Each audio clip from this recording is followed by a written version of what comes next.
Hello everyone, I hope you all are doing well. All right, question number 1. Why is it important to be aware of how conspiracy theories, lies, and misinformation are generated on social media?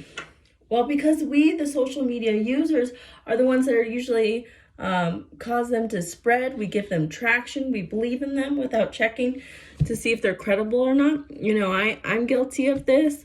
I don't really post political things, but when an election is coming and I hear things on the radio or social media, I'll be like, I can't believe he or she did that. Oh my God, But I didn't even check to see if it was factual or not. I just believed it because I heard it.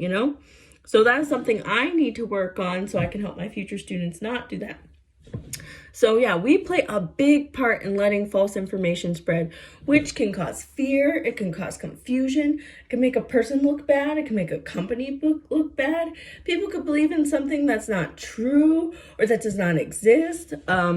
So we, the social media users, need to be aware of the conspiracy theories, the lies, and the misinformation.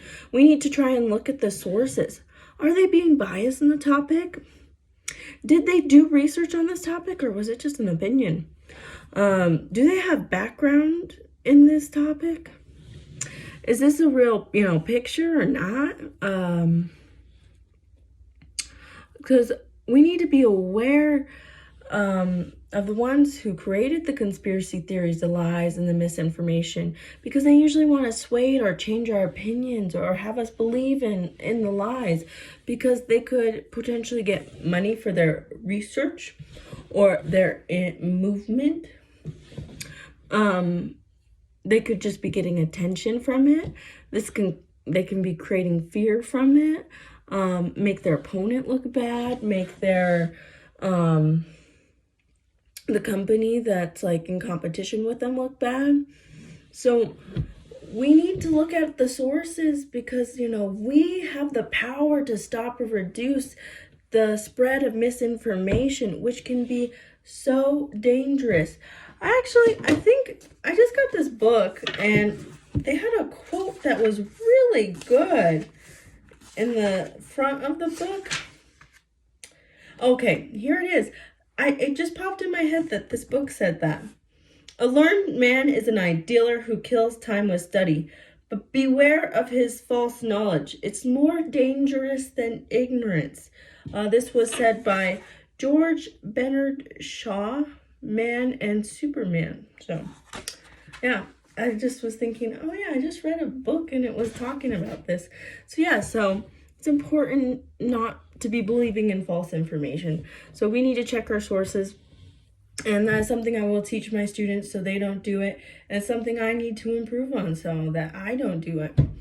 All right, number 2. As an educator, how can we teach, as an educator, how can you teach your students to know how to detect false or sketchy information with the facts?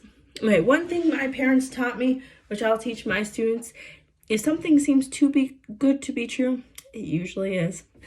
Rarely anything is given for free. Vacations are rarely ever given for free. It is important for students to stop and think, is this too good to be true? Because I would be sad if I heard one of my students gave out information and they lost their social, or money was taken from their account or something. So yeah, because there's so many scammers. I remember my freshman year of college, I almost got scammed because you're naive and away from home, and I went to Barnes and Noble to get a cup of coffee, and I was just like, oh, I'm gonna type and do an assignment. Oh my gosh, it was terrible, because it said I needed to click on this thing to get the internet, so I clicked on it, and it said that I downloaded a virus, and this guy, he needed like my information so that he could go on my computer and end the virus. Luckily, I was able to call my dad, and he's like, don't fall for it, because honestly, if I didn't get a hold of my dad, I probably would have given him the information. So it's important, especially for young kids and older people, like, just to know, just everyone needs to know that there are those scammers out there. My other friend, she she almost got scammed, but I told her it was a scammer because I already experienced it. So I was like, wait a minute, because this guy, I don't know, it was weird. So he said, oh, a warrant for her arrest. And she's like, well, I have to go get gift cards to pay this guy. And I was like, wait, think about it.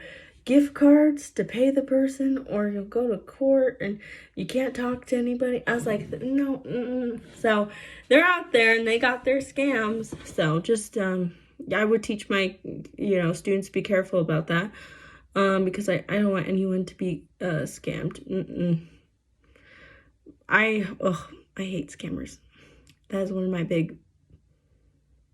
Okay. Sorry. I lost where I was at because I did my rant about scanners. They're getting smarter and smarter too. So we gotta be careful with that. Also for writing papers and in school information, I'll show my students how to find reliable sources, not just some, I don't know, Wikipedia or whatever, and they're like, oh, this sounds good. For social media, I'll tell my students to think before they post something. See it, does it look like research was done? Does this person seem credible? Do they want to post this information and share it with their friends and family, Number 3, how can social media be used as a social justice tool? I like this question. Okay, it can be a great tool. It could connect people together who have similar experiences or who believe in the same thing, and it can help groups or organizations communicate within each other or with one another. They could schedule rallies or events through social media. They can get their word out around the world. It can help these awesome organizations or people do fundraising that they probably that they need.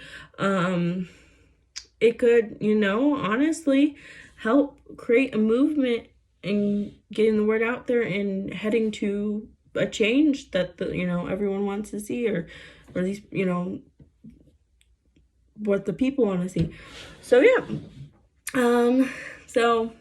thank you. I don't know. Oh, and I'm sorry if I do a lot of hand stuff. I don't really realize that I do it. I just get so anyways, bye.